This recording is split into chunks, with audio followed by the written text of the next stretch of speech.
Hey everybody, it's Greg from Park Journey. Hope you're all doing well. Today we're coming at you with another new update from Universal Studios Hollywood. We've had a lot of updates the last week or so. So we actually stopped at Universal Studios Hollywood on the way home from Arctic Rescue Media Day at SeaWorld San Diego. We got tired of sitting in traffic, so we figured we'd take a quick stop at Universal Studios, do the studio tour. We actually had a dinner at Toothsome for the first time since media night. It's just been a hectic few months. We hadn't had a chance to actually get back there and do a proper meal. So we actually did manage to have dinner at Toothsome, which was great. So I'll talk a little bit about that, but lots of Halloween Horror Nights stuff going on. Some progress on the new rumored coaster on the upper lot, and just a few other things to get to. So we'll get right into it. But before I do, make sure you click below to subscribe to our channel. So on this update, we're going to start right on the studio tour. We did do the studio tour. That was really the only attraction that we did other than getting butterbeer to drink while we waited in line for the studio tour. So you can see the progress here on the lower lot Halloween Horror Nights house. No announcements have been done as of the recording of this. Maybe by the time I get it uploaded and out to you, there will be some kind of announcement, but as of right now on Friday, June 1st, or June 2nd, excuse me, there is no update. There's the facade there for that house. It's all white. I can't really tell from the windows and the doors kind of what it is at this point, but I'm sure it'll be awesome. Can't wait. I thought that was a pretty good location for Killer Clowns last year, so that's great. So now, something kind of rare, we actually got to go on to the backstage lot, the New York Street and Brownstone Street and all that stuff, Courthouse Square on the studio tour. This has been a little bit more common the last few weeks, unfortunately, due to the writer's strike. Obviously, we'd much rather them doing production on these sets versus this, because production is how stuff gets made.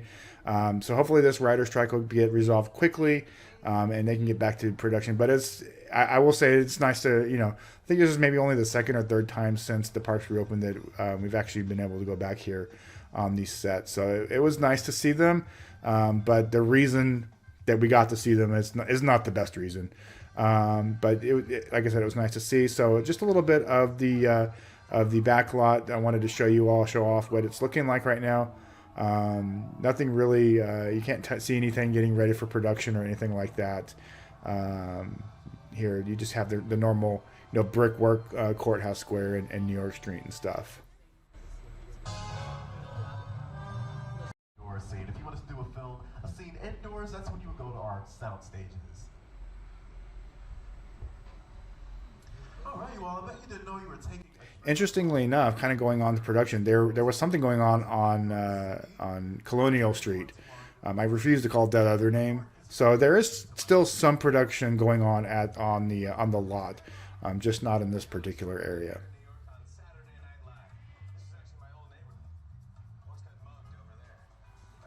And I want to say shout out. I don't recall what the art guide's name was, but he was fantastic.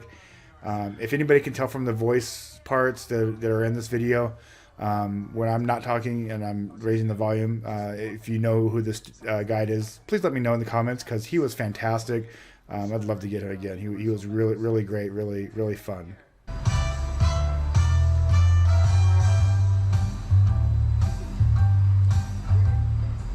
So as you all can see, we are in broad daylight right now. Let's say that we had to shoot at nighttime shoot right now. What they do is they take a huge black tarp and they put it on top of all of the buildings that you see here. It creates total darkness. And here's some examples from that to show you. Take a look.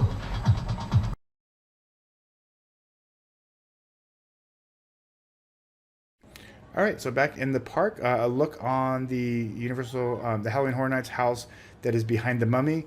Again, still no indication of what this could be. You can see there's a lighting rig on the left there, a couple of doorways, but no indication if this is going to be the entrance as it was last year, or if the entrance is going to be on this side as it was in previous years. But I'm gonna bet that it's going to be where the entrance was for the house last year.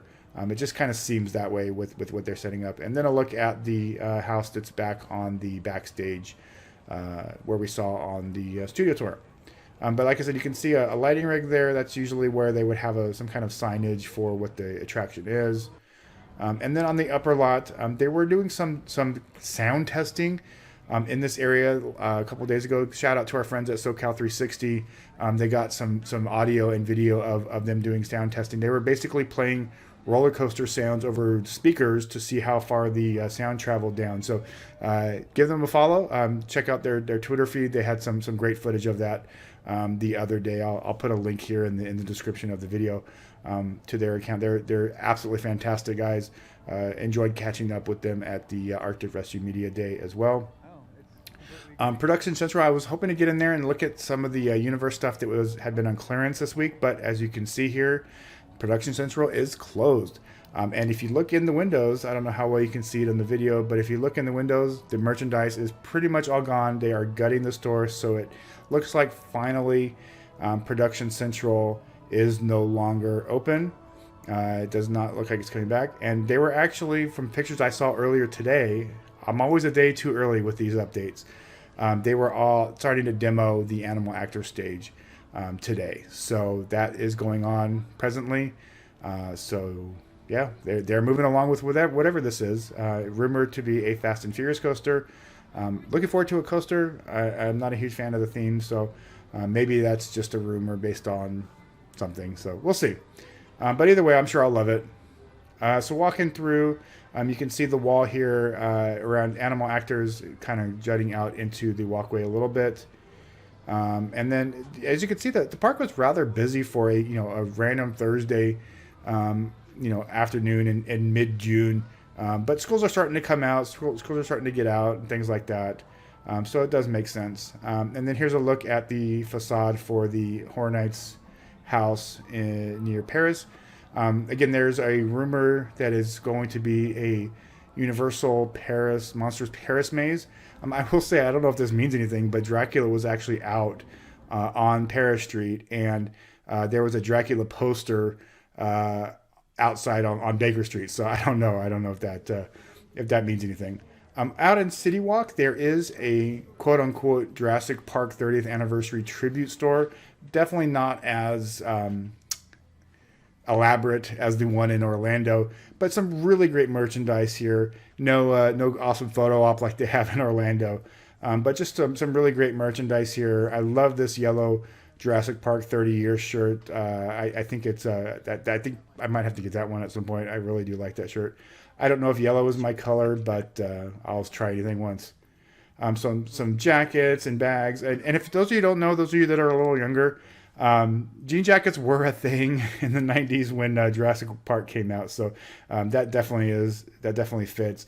Obviously they got the Loungefly bags and the coffee mugs. I love the little John Hammond here. They've actually got it for Ian Malcolm and Grant as well. So there's Dr. Grant, and then Ian Malcolm on the right there. I think that the Ian Malcolm one is just, the Jeff Goldblum is just hilarious. Almost looks like Dracula, to be honest with you. But he's got his shirt open and all that stuff. Coffee mugs and toys and things like that. And glasses. Again, I don't need any more glasses in my house either. Just a lot of really fun stuff, though. And the film is coming back to Universal Orlando and Hollywood. I think is it next weekend? I want to say for 1 weekend only. So I think we might have to get out there and see it. It's I remember seeing it when it first came out, blew me away. Still one of my favorite movies. So I might have to take the time to go out there and do that. All right, everybody, that's going to wrap it up for our Universal Studios Hollywood update. Thank you so much for watching. We're going to have a few more updates over the next couple of weeks. It's getting to be like busy season again for us, which is kind of nice for a change. It's been kind of slow. It's been nice to kind of get back out to doing these events and updates. So I'm sure we'll be back at Universal Hollywood in a couple weeks here. We'll come and get some more updates. Obviously, we're hoping some announcements for Horror Nights get made quickly. I don't know as far as the new attraction when that'll be announced. I'm not anticipating anytime soon. They'll get through Halloween, I would imagine, before they actually announce what the new attraction is on the upper lot. Anyway, take care. Thanks for watching, and we will talk to you soon.